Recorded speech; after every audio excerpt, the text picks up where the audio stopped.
Good morning, good afternoon, good evening, and of course, good following morning.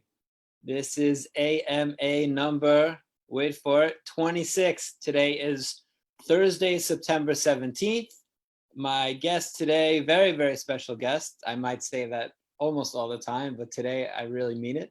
Today's special guest, Chief Rabbi of Poland, Michael Schudrich. I've waited to have Rabbi Schudrich on. He's has a big online presence. I don't want to oversaturate the world with Rabbi Schudrich, but considering it is Rosh Hashanah tomorrow, I thought that we would have Chief Rabbi Michael Schudrich, the leader of our Jewish community here in Poland, very close friend of mine, who I call, of course, the Shoe. Jared, you love my glasses. Thank you, Jared. I a little bit of problem with my eye, my contacts I usually wear since because of the sun in when I was away. So I got these are glasses that I've had for a long time, but I don't wear them that often. Am I playing racquetball later? Oh, I see the follow up on your question. Was there a little? Yeah, they're rec specs. These are actually rec specs. No, I'm just kidding. But no racquetball, Jared. Racquetball is very American. Here they play squash. We're civilized in Europe. Oh, Benji likes my glasses too. Yeah, look at all my fanboys jumping in with the glasses. I like it. I like it. Saul, hi from Saul from Seacliff, who has perhaps supplanted. I think Saul from Seacliff has joined the Holy Trinity, become the Trinity of Benji, Jeffrey Rolat, and I think Saul from Seacliff. That is the big three of my fans. Hi, Chuck Fishman. Chuck, you're here for the rabbi, not for me. Be honest, Chuck. Good to see you, Chuck Fishman. So, what is going on today in the world? Let's see. It is Rosh Hashanah about to start. We are actually getting a jump start on Rosh Hashanah. We will start our Rosh Hashanah celebrations today for the seniors because we don't have, because of the Corona situation, that we can't put the usual 150 or so people that we have for Rosh Hashanah celebration, a Rosh Hashanah dinner every year. We will split it up into 3 groups this year. So tonight we're doing Holocaust survivors, senior citizens. Tomorrow night we are doing for the bulk of the community, the regular non-survivors and so. And on Sunday we are doing a like an early sort of Rosh Hashanah brunch for families with young children. So that's sort of our solution of how we can deal with that with the Corona situation.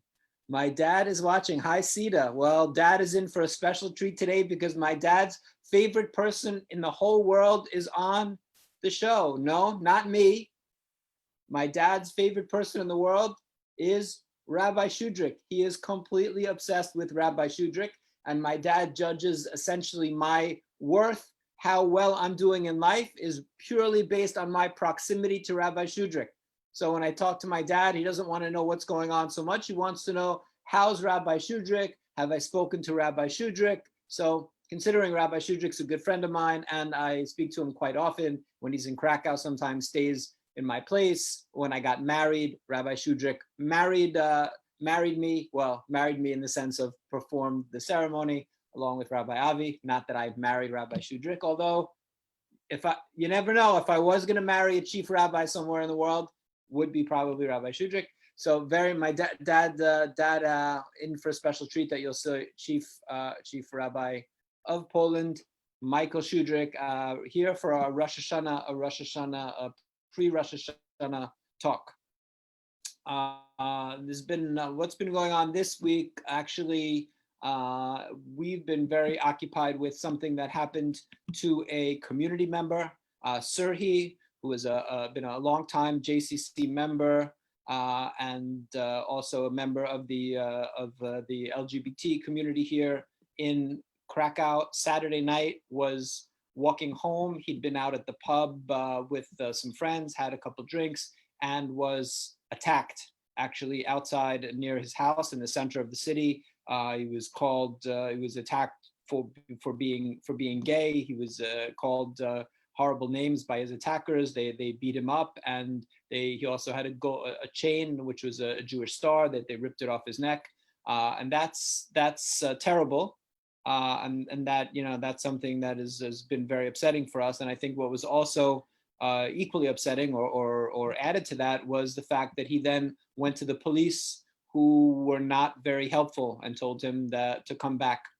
Later on, he could come back the next day, which he was in terrible shape. His face was all beaten, and instead of the police doing their job and taking care of him and helping him, they told him to come back. Now later on, we posted about it on social media. It went viral here in Poland. He was in the news and TV and the newspaper, and the police essentially said that he was drunk, and that was normal procedure, that they couldn't take his statement because he was drunk, which really was a bit of nonsense. He had used alcohol sanitizer to wash his wounds. He went there with a friend who helped him, somebody who actually came and saw him and helped chase off the attackers. So the police really sort of, sorry for it, covering their asses a little bit here with that, and that's been very upsetting. And that has been something that we've been dealing with here as a community. People have really chimed in from around the world. I put it on Facebook, and I had like 500 shares of my Facebook post, which I've never had anything like that before. People wanted to get involved, wanted to help Sergey. People asked how they could help. If he needed anything, Sergey is doing well. We have a community member from our JCC community. He was a lawyer who is now helping him as he moves forward and is dealing with the police for him.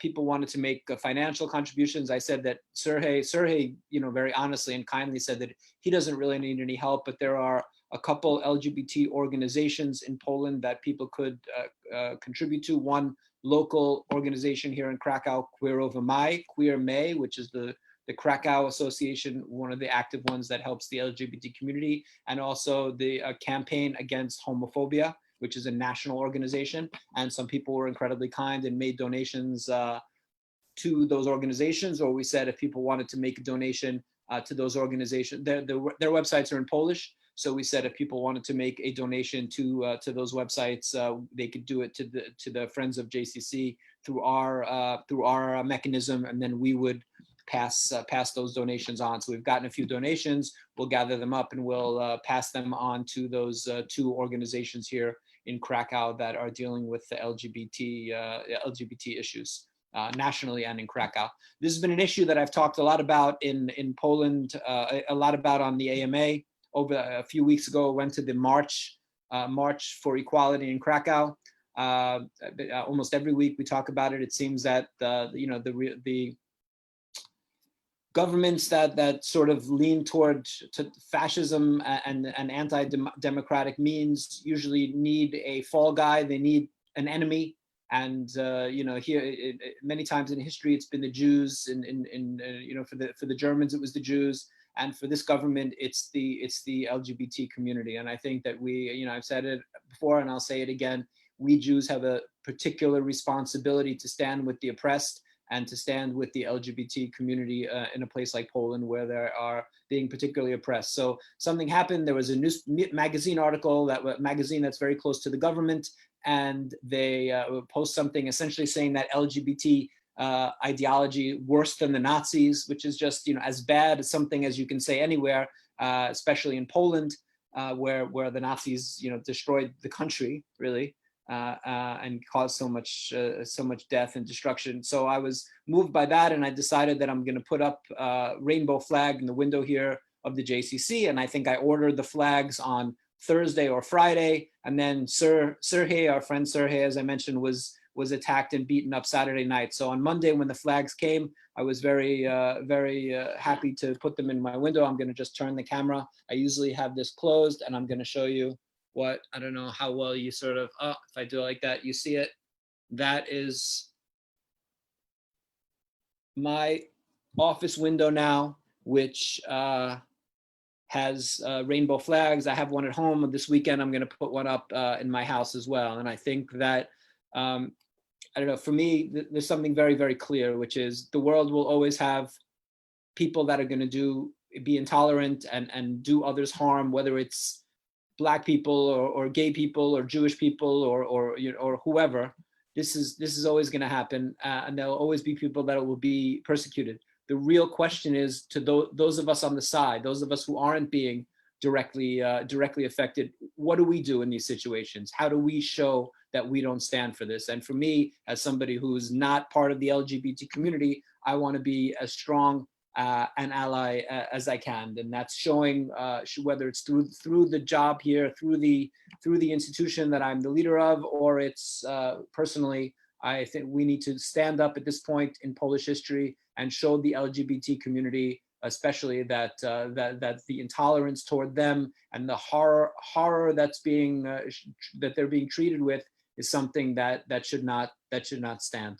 So that's my my 2 cents for the day. And I don't know, it's especially being so conscious of the Holocaust, seeing Holocaust imagery used to persecute LGBT people is just something that is above and beyond. So that's the rainbow flag. Sergey, I see, has joined in. Sergey is doing well. He's an amazing young man. I'm proud to call him a friend and a member of the Jewish community here. And we will make sure that from all these bad things will come good. And the police, who I would say, not to just be anti-police with all the stuff going on in the world with the police, I will say that my experience with the police in Krakow has generally been pretty good. From a Jewish perspective, again, I'm not speaking from an LGBT perspective. From the Jewish perspective, they've always been very helpful and caring, and we feel that we have them as an ally, but they also need to be an ally to everybody in Krakow, whether they're Jewish or gay or women or people of color or anyone else. So that's where we are. Get to some questions before we bring on the big man himself, Rabbi Schudrich. So why is there a rainbow flag in my window? We got to. Sorry, Rosh Hashanah. What's cooking for Rosh Hashanah? I do not know. Kasha is cooking up a storm. She really misses the cooking, and she gets to cook cooked meal for 3 separate days today for Rosh Hashanah for this weekend. So, question: will the JCC build a huge sukkah to fit everyone with social distancing? Look how Jews were so ahead of the curve with Sukkot.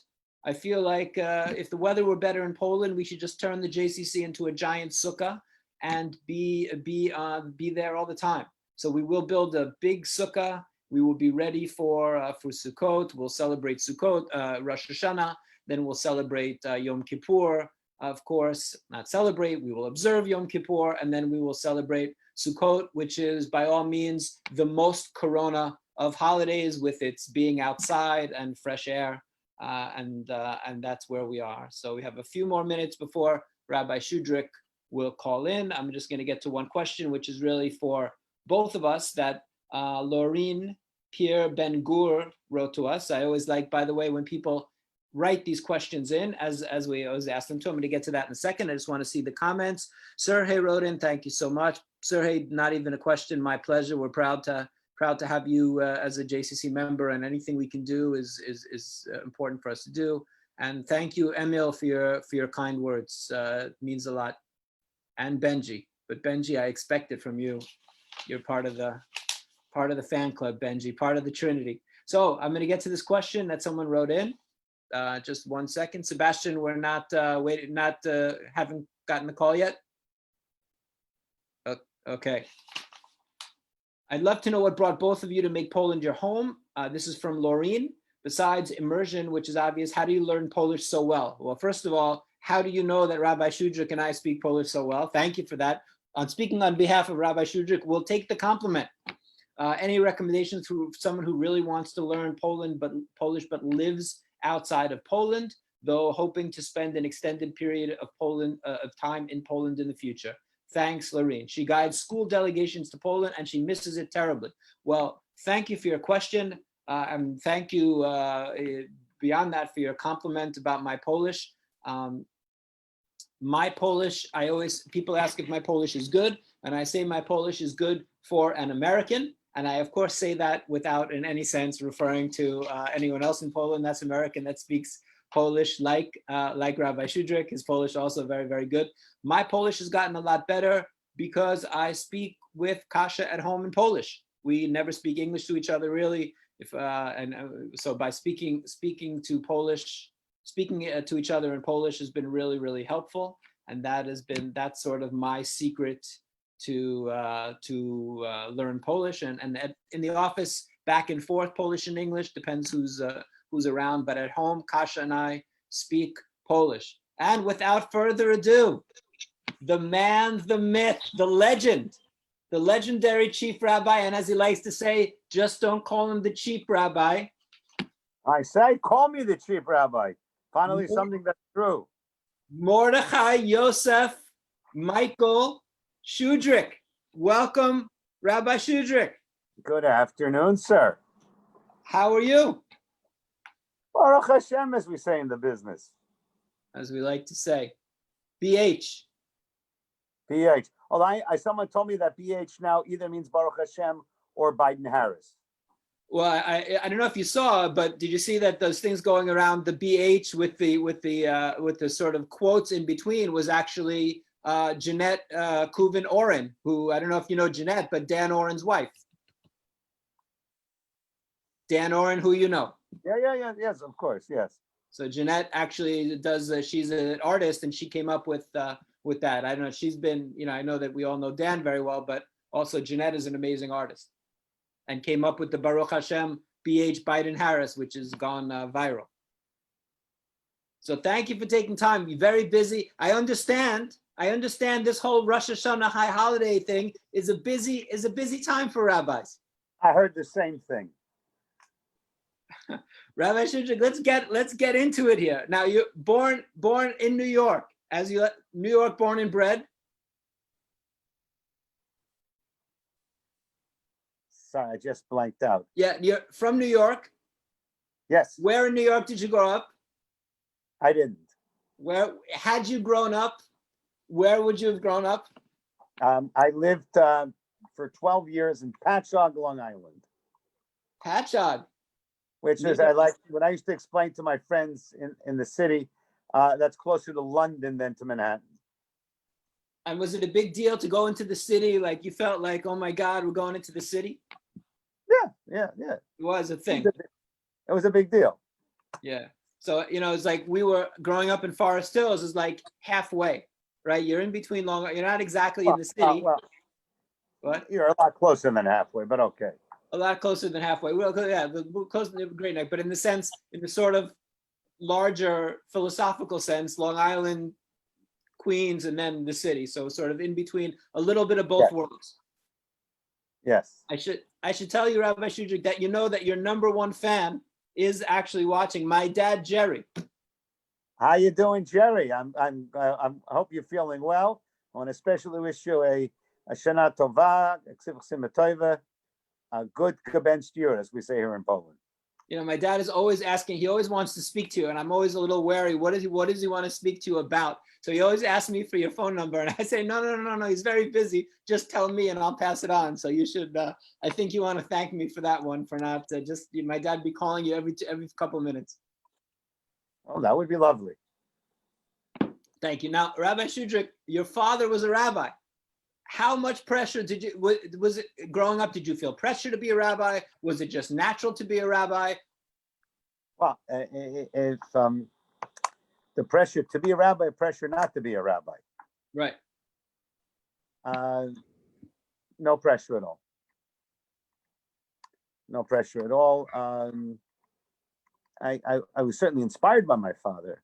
I found it amazing that, my father spent his every day trying to figure out how to help people. And I said, well, that's an interesting way to spend your life.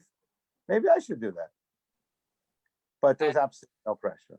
And the idea was not necessarily only to be a rabbi, to get smicha, to become a rabbi, but to actually be a rabbi, pulpit rabbi, like in that sense, was what you were thinking? Oh, so this you don't know about me. My original idea is I wanted to go to academia.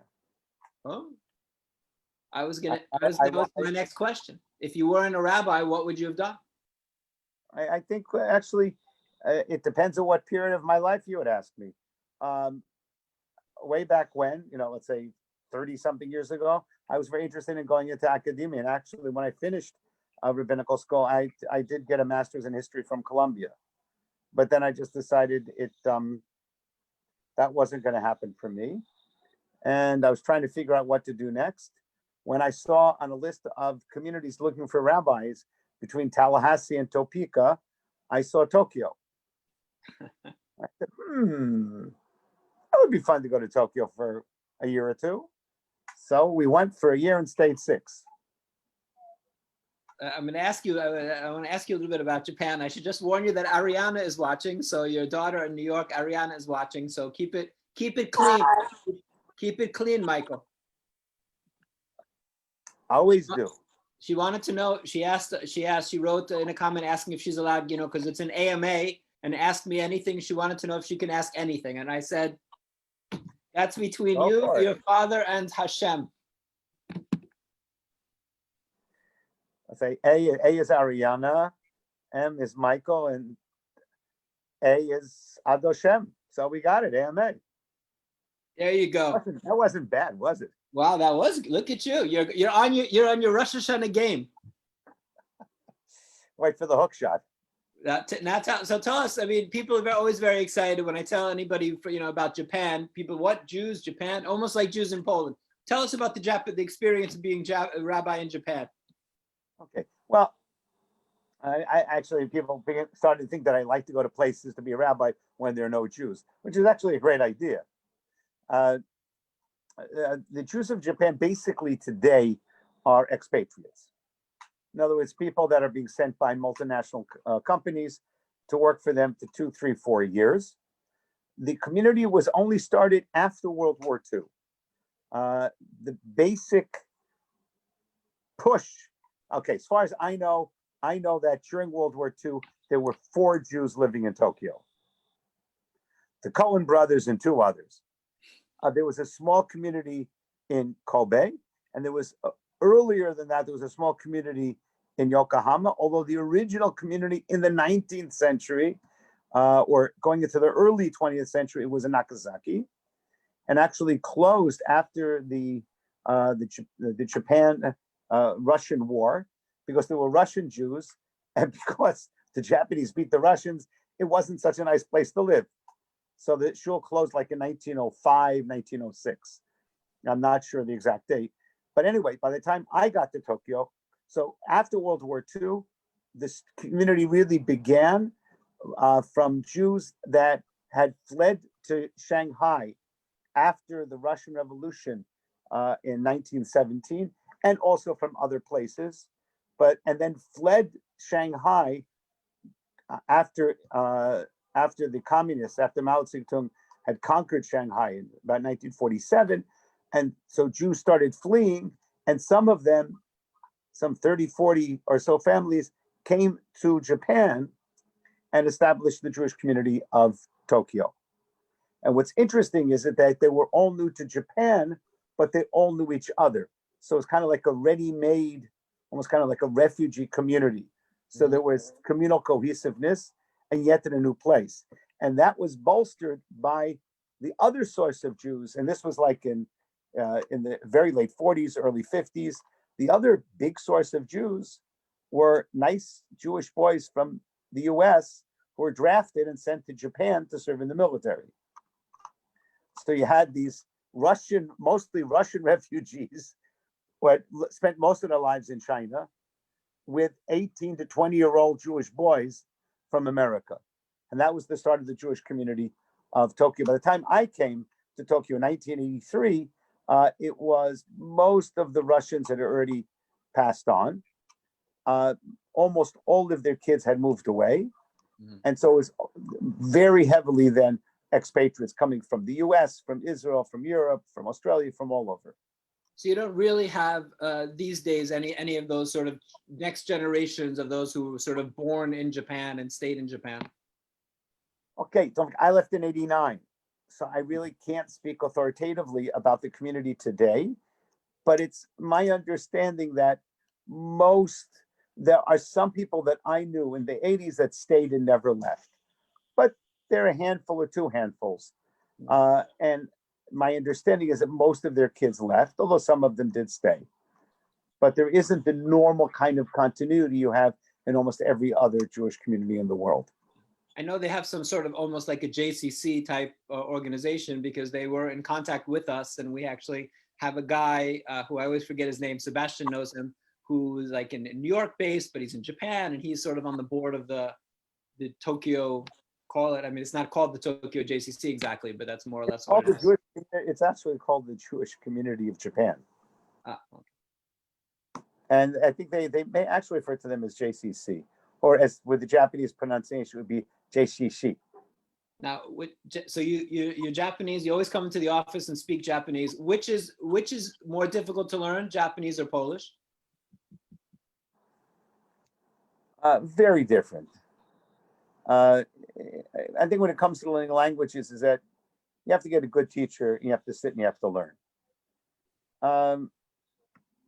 Japanese, I think, is much easier to pronounce, which may not be so self-evident, because we have sometimes a Polish word of 12 letters in one vowel or something like that. It's an exaggeration, but almost. The word for I don't know. The word for excuse me in Polish is przepraszam, and the word for it in Japanese is sumimasen. So you tell me which one's easier. I would say Japanese. Yeah. So, but to read is impossible, because then you have to learn, hundreds and hundreds of the Chinese ideograms, and it's very hard. The kanji. Kanji. So. Yeah. So it's interesting. Just a small little aside is that in our small little Jewish community in Poland, there are a few people that have a very strong connection to Japan or Japanese studies. You, Karina Sokołowska from the Joint, Sebastian, who works here, all have this Japanese connection, which is just kind of random and cute. Yeah, it's even happened a few times at Shabbat dinner here in Warsaw. A couple of people spoke Japanese. We started speaking Japanese to each other. Although my Japanese isn't that good, it's not like Sebastian or Karina. And people looking like, "Whoa, what's going on?" Yeah.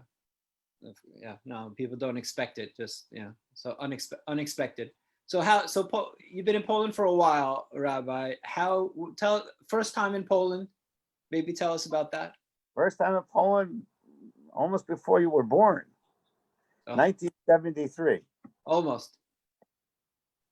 Yeah, 1973. I was with one of the very first Jewish youth groups that came to Poland. I just turned 18. I'd finished high school. I was looking for a trip to go to Israel. And a friend of mine said, "Oh, one of this trip is going through Eastern Europe, Soviet Union." Remember that? And Israel. I said, "Oh, that sounds good. Let's do that." So I became fascinated by all the different places we went to here, Soviet Union, and Israel, but became really fascinated / obsessed with the question of what was really left in Eastern Europe. And because it was not easy at all to travel on your own to the Soviet Union, but it was much easier. It wasn't easy, but it was much easier to do it as an American citizen to the satellite countries, Hungary, Czechoslovakia, Poland. And so I started traveling back to these countries in the 70s, in 73. The first time in 76, 77, 79. 79, I spent the summer studying Polish in the Jagiellonian University. Is that when you fell in love with? Is that when you fell in love with the jewel of Polish cities, Krakow? That's certainly what I had. First of all, in 1979, it was certainly a jewel, but one that hadn't been polished in a long time. Fair enough. And so that's what's exciting for me, aside from all the Jewish stuff, which is the heart of for me here. It's exciting to see these places where you thought would never look decent, all of a sudden come back to, not all of a sudden, but over the last 30 years, come back to life. No question. So you've been here longer than I have. I've been here almost 19 years or so, and the change is just absolutely unbelievable. The Jewish stuff we always talk about, of course, and go around the world discussing it, but beyond the Jewish stuff, the change of a city that was, if you think Poland for 30 years, I look at my 19, almost 20 years here, and I think for 30 Poland has been free for 30 years, and I've been here for 20 of that. So it's still very early in this experiment. And I started less than a year after the fall of communism.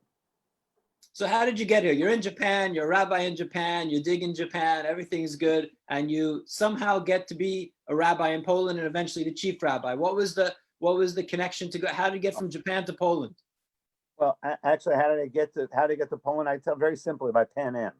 That's how long ago I came. Pan Am. Yeah, we moved back to New York in the fall late summer, fall of 89. And I started looking for a job. I was pretty sure that after being a rabbi in Tokyo, somehow being a rabbi in Long Island may not be a good fit for me. So I started looking for other things, and I started looking here and looking there. And I knew I gave myself like a half a year. I know it wasn't going to happen right away. And one of the things I was looking at was maybe doing something in Eastern Europe, because, you know, communism, the first free election were in June of 89. I'm back in New York a couple months later. By November, the Berlin Wall had fallen. And I said, well, you know, maybe now's the time to do something in Eastern Europe. And you have Polish roots. I had Polish roots. All four of my grandparents were born in Poland. Although I till today, I don't know to what extent that played a real role, because it was my grandfather said he came from Russia, because when he left, it was Russia. My other grandfather passed away before I was born. My other grandmother said she came from Austria-Hungary, because she came from Austria-Hungary, which is outside of Lviv, which is Stanisław in Ivano-Frankivsk, which by the time she was born in the Austrian-Hungarian Empire, left just after it became Poland. And so for her, it was Austria-Hungary. It wasn't Poland. And my other grandmother, who came from Baligrud, which is still in Poland, said she came from Galicia. Because as far as she was concerned, she came from Galicia. Growing up, you know, Patchogue, Long Island, I thought Galicia was a country. What do I know? Didn't make any difference to me. So none of my grandparents ever said they came from Poland. Later on, I figured out they all came from Poland. So how did I get to Poland? Because you want the short version or the mid-sized version? Short version. I started looking around, and some friends said, well, call this new foundation that just started like a year before, the Ronald O. Slaughter Foundation. I said, well, they're brand new. I don't know. And after a few months, I called them, eventually met Rabbi Besser, Zatzal, and 2 days later, I met with Ronald Lauder, and I was sitting in Ronald's office, and Ronald says to me, where have you been? I've been looking for you. And I said, oh, that sounds good. I said, that's never going to happen again in a job interview. And a month later, I was in Poland. Talk a little about the Ronald Lauder, really, you know, one of the architects, along with you, but, you know, certainly one of the architects of the Jewish revival of Poland, with Tad Toby. There's some real giants who have really had vision and been able to see things early, not what they were, but you know, as it must be, see things as they could be, to imagine. But talk about those early days. You get to Poland, you don't speak any Polish. It's 1989, 90. Country is a brand new country. You moved to Warsaw. So I had the advantage is I actually kept in touch with three friends from Poland: Kostek Gebert, and Monica and Stasha Krajewski. So before I contacted them when I was coming back. So I had some people to talk to right away. And I think it also gave me some kind of credibility, because just like not another crazy American coming, but, oh, we know this guy already for then it seemed to be a long time. I met them in 79. Oh, we know him for 10 years. Now we know each other for 40 years. Wow. And I think that helped, because we didn't know each other that well, but we had some like really intense talks back in 79. And I said, the mission was go see how many Jews are there and are they interested in being Jewish? And because I've been here so long, it's really hard for me to remember how it was in the beginning. But I do remember whenever coming that we'd organize, that I'd be able to give a lecture, we get people together. I would go here, I would go to Krakow, I would go to Katowice, I would go to Wrocław, go to Łódź, and try to meet as many people as possible. And then let's say, perhaps the first big event that we did was the summer camp in the summer of 89, summer of 90, I'm sorry. Now, the Ronald Slaughter Foundation already made like a summer retreat 2 summers before, 88 and 89, on a smaller level. And when I came, I was able to push it up to where we accommodated over 100 people during, if I remember correctly, 2 different sessions. And that was kind of really some ways, I mean, there are many points where that's where it started from, but that was the next point where people could come together. We could spend Shabbos together. We spent the whole week together. We could learn, we could laugh, we could study. And at that point, was there, you were a rabbi working for the Lauder Foundation, and there was a chief rabbi in Poland already at that point, a different chief rabbi. Yes, there was Rabbi Yuskevich. Rabbi Besser was the chief rabbi. I'm sorry? Rabbi Besser was the chief rabbi. No. Rabbi Yuskevich. Rabbi Yuskevich, no, not Rabbi Besser, right? Rabbi Besser for the foundation. No, Rabbi Besser was the guiding light, was the person that got Ronald really interested in all of this. But he visited here on a regular basis, but he was in New York. He's never based in Poland, Rabbi Yuskevich. So, well, not since he left when he was 16 years old in 1939. Fair enough. And then, so what was the path to become the chief rabbi? Now, what wrong turns I made along the way to be able to become the chief rabbi? How did you get punished? How did you get punished with that? From a previous life? No, I don't believe in that. So, wait, you don't? I'm sorry. This could be a scoop, Rabbi Schudrich? You don't believe in any other lives besides this one? No, I didn't say that. I'm not sure about that, but I don't believe that you're punished in this life for something you did in the last life. That is not Judaism. But are you rewarded in the next world for what you've done in this world? Yes, but that's a different world. That's not this world. Fair enough. So, interesting. When I worked for Ronald Lauder, I was interested in the work. I wasn't interested in any kind of title. So I never had a title. I just was Michael, and I worked. And I worked for the Ronald Lauder Foundation, doing whatever we could think of to enhance, to strengthen Jewish life in Poland. And that was from 90 to 92, I was commuting from New York to Warsaw about once a month for five days a month, and then the whole summer. And then I realized already after half a year, that to really get things done, I would have to move here. So I'm sorry, can I ask you a question that I have never heard anybody ask you? What did you do the rest of the month in New York? Okay. Well, I was on the phone with Warsaw.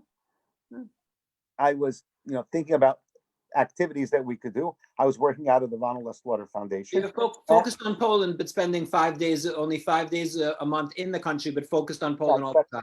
At that point, it was the first year was only a part-time job. Or the first year and a half, it was a part-time job. And I was actually a part-time rabbi in a community, Bayswater, Queens. Wow. Far Rockaway, the Rock. So, yeah, so I lived in Manhattan, spent the weekends in Far Rockaway, and 5 days a month in Warsaw or Poland, all over. You went so from I was never quite sure where I was. I would wake up in the morning and I'd have to leave myself and know, what city, what country am I in? Far Rockaway to even farther Rockaway. Yes. Well, the good thing is, you had 12 minutes to JFK, so that was very convenient. Oh, that is good. Back the days when we used to travel. Yes, I remember those. Hashiveni Aminu Kekedim. Maybe we return to the old days. No, then we moved. Ariana, her mom, and I moved to Warsaw in 1992. We stayed here 6 years, moved back to New York, where I continued to work for the Ronald Lauder Foundation on different projects, but was in New York. And then in 2000, after Rabbi Yuskevich had retired in 1989, and they had hired another rabbi that wasn't a great success, they asked me to please come back. And so I came back, I think it was already May of 2000, as the rabbi of Warsaw, and then soon after also the rabbi of Lodz of Łódź. And I think it was 2004, I became the chief rabbi.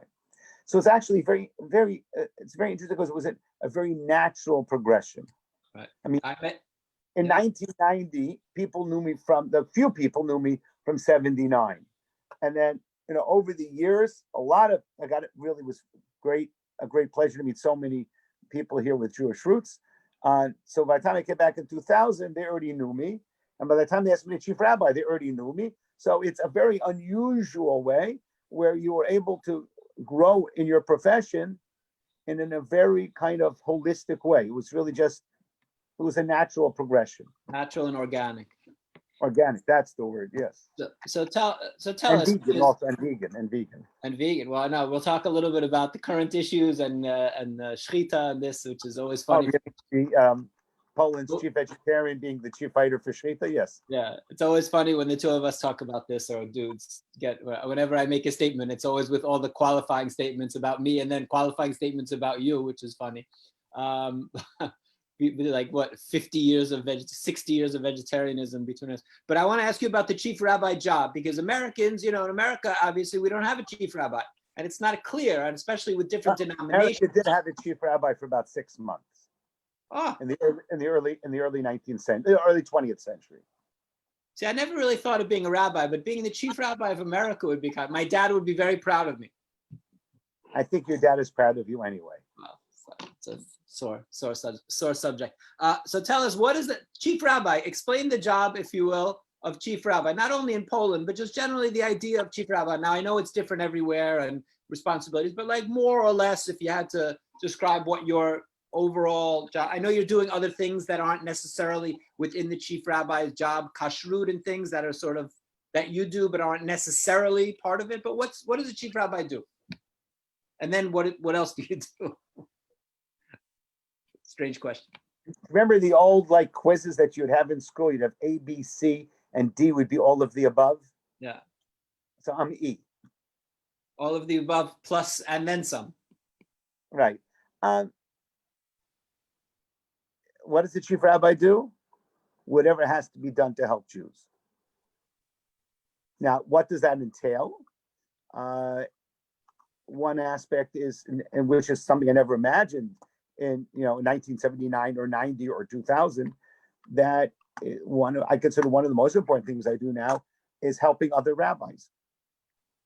I don't know how this happened, but I'm the oldest rabbi now in Poland. 15, 16 years ago, I was the only rabbi in Poland. So I guess I was both at that point, the oldest and the youngest rabbi. And the funniest. What? And the funniest and the most serious. Well, that's still the case. But anyway. That's true. So that's one thing, is being there to help rabbis, being there to help communities who don't have rabbis.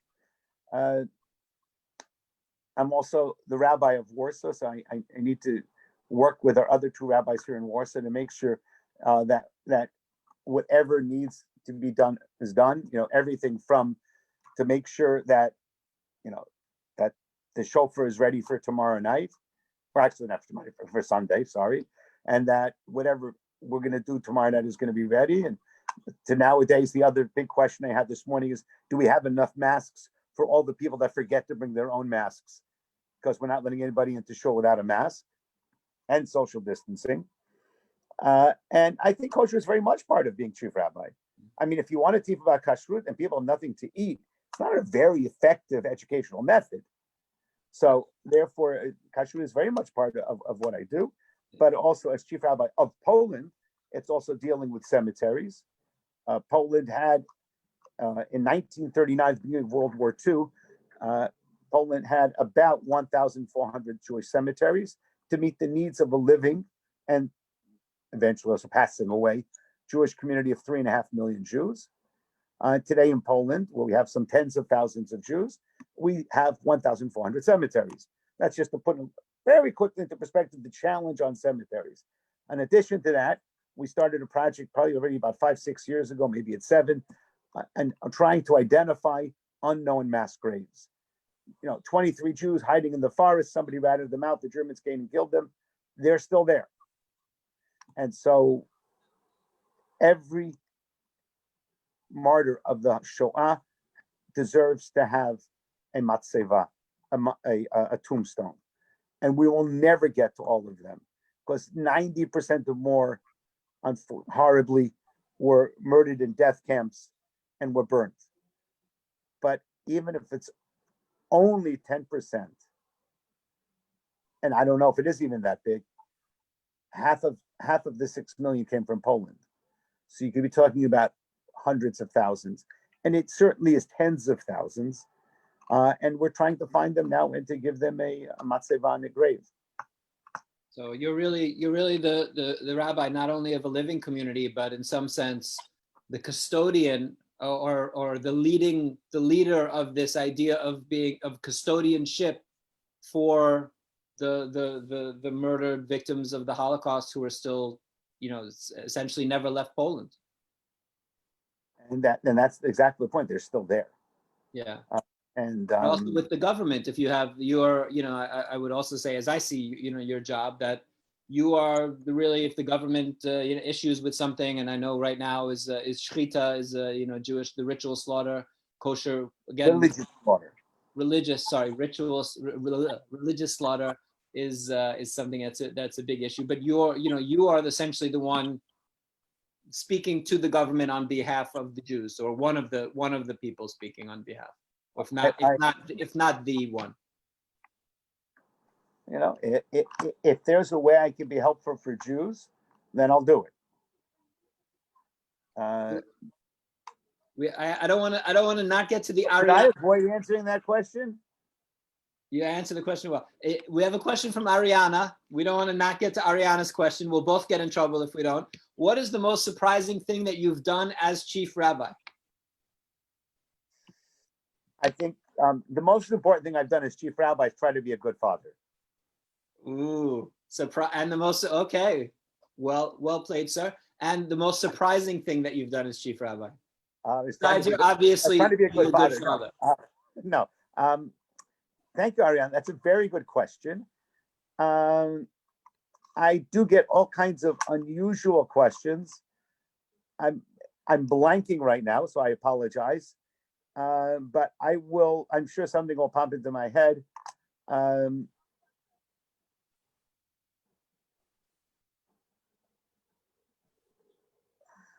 Like every day is a surprise. I never know what's going to happen. Sorry, things that happen. All right. So I have a question. I have a question about about the community, which is something to me, and I'm always fascinated by people who really not only were here in the early days. I have one thing that's not surprising, but something unusual that it kind of connects a little bit into the coronavirus. And that is, I recently was asked to give a kosher certificate for a hand sanitizer. And I'm kind of why do you need to be kosher?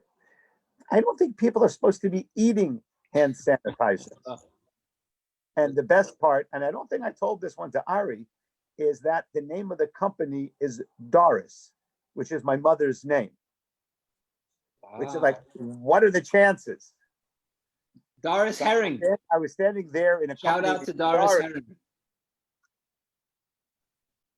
Yes. So by the way, if you do get, as usual, if you actually are able to, if you make kosher the non-edible, need to be kosher food, then make sure that they give plenty of it as a sample for the very observant communities all over that need. We in Krakow need kosher hand sanitizer. I can tell you that. My dad's I have to behave. I kept it in more stuff. But I have a question about the development of the community.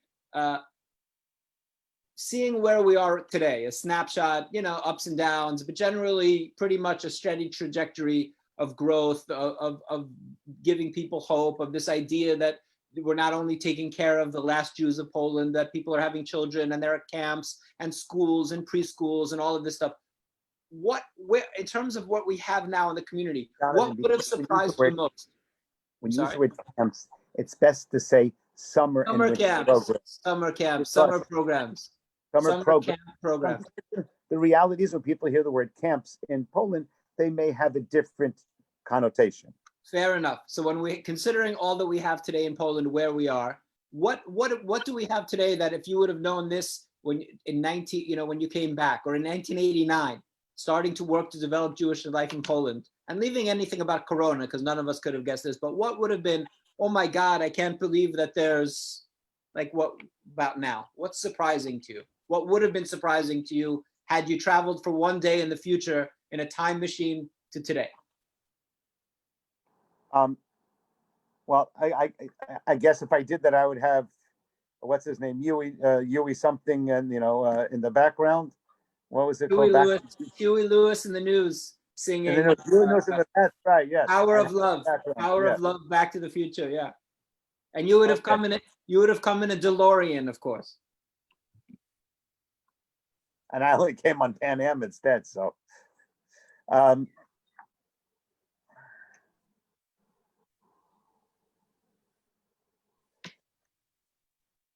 would probably say that the great spectrum of ways that Jews living in Poland today have found a way to connect to Judaism. When we started, I was here and we kind of did things my way because I was the one doing it. And we were open and we tried to be pluralistic, but yeah, it was me. So, and I tried to do all kinds of different programs, but to see how it's developed, and that we have the JCC in Warsaw, we have a JCC in Krakow, we have B'nai B'rith, and we have Maccabi, and we have Second Generation, and we have magazine Chidush. We used to have Midrash and Słowo Żydowskie, just and festivals, and the Krakow Festival, the Singer Festival. Now there's one in Lublin, and there's in Białystok, and here. Who would have thought? Yeah. Who would have thought?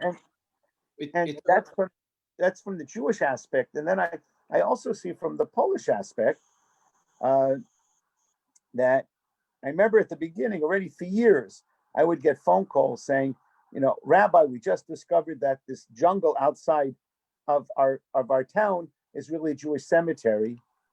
What can be done to help save your cemetery? And about 5 years ago, that sentence changed by one word. Rabbi, we just discovered the jungle outside the town is a Jewish cemetery. What can we do to save our cemetery? That not for all Poles, but at least for some in a growing number, there's a sense of responsibility towards Jewish patrimony, towards the Jewish memory in their town, city, village. And that I don't think I could have ever imagined.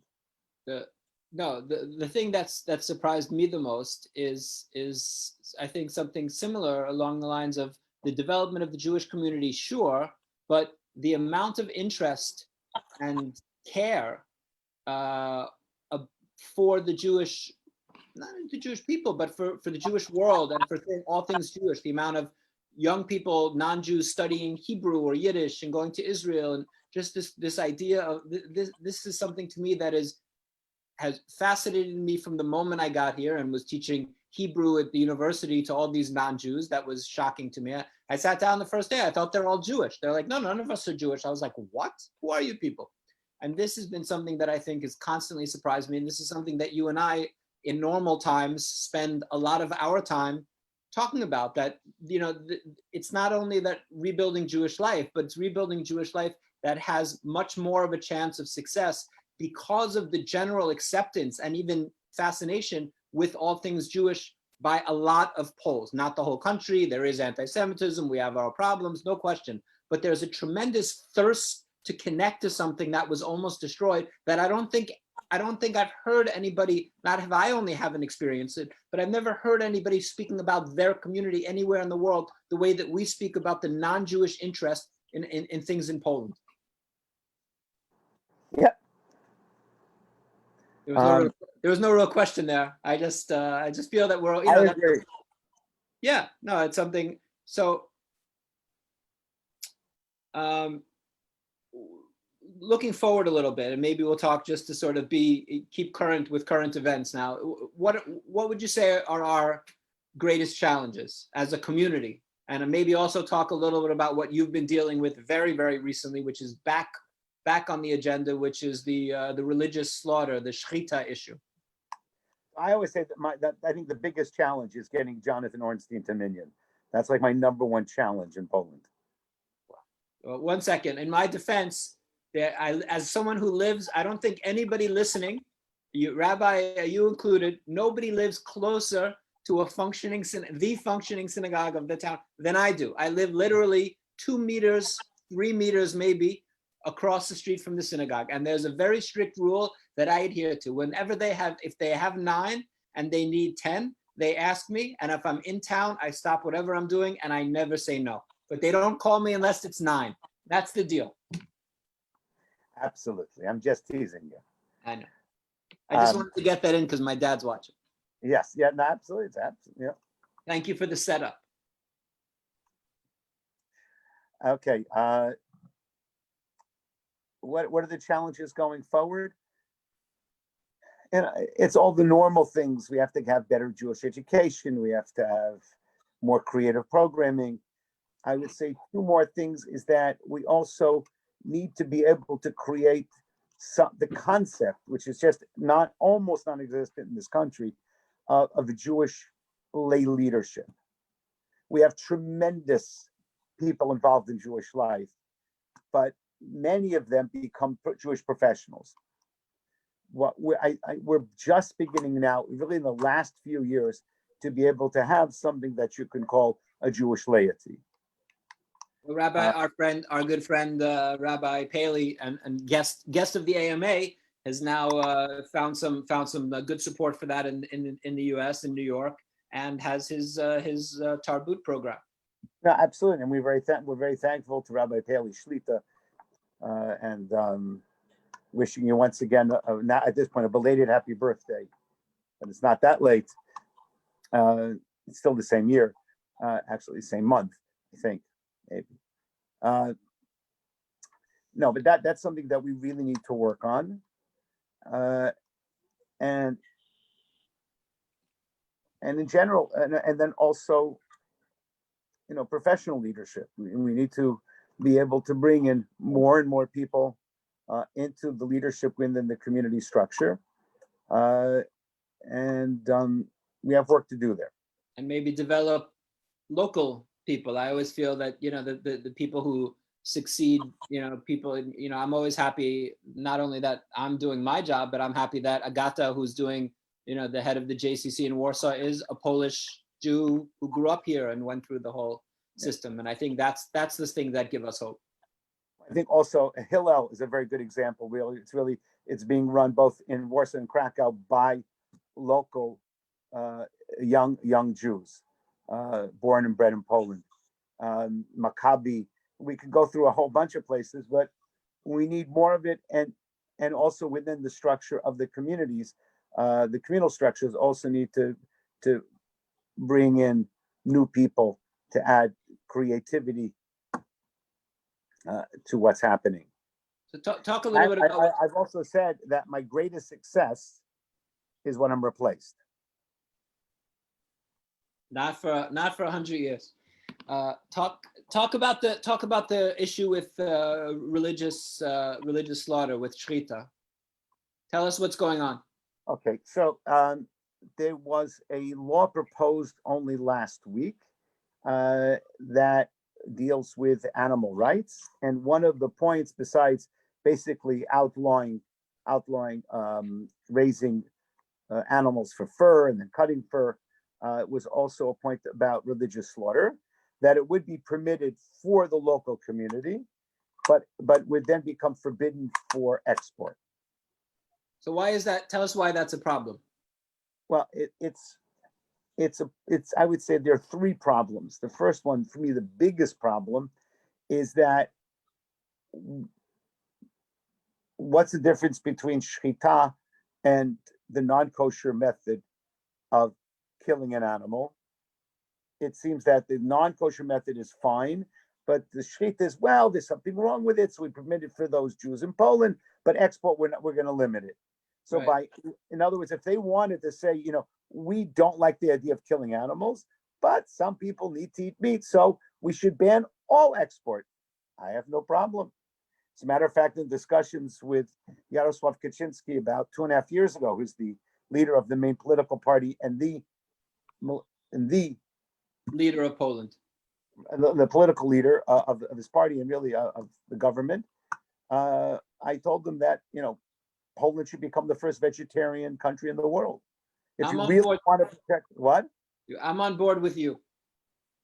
And he looked at me like I was crazy, because I am. And he said, well, you can't do that. So that's the motivation. Why now? Well, that's a big discussion. Why now? Certainly, I think that that the ruling party, Prawo Sprawiedliwość, I think in English it's Law and Justice Party. Yeah, Law and Justice, is in a very good place politically. They won a couple of years ago the parliament. Now recently they won the presidency. So the next election is like 3 years away, and now they could do what they want.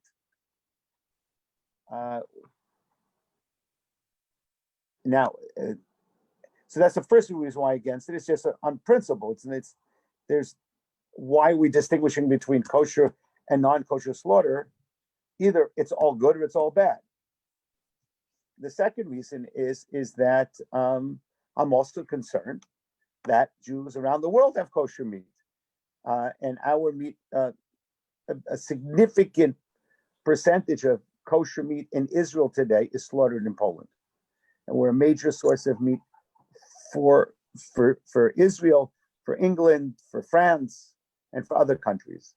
And I'm very proud that we're able to, even as a vegetarian, that we're able to help other Jewish communities.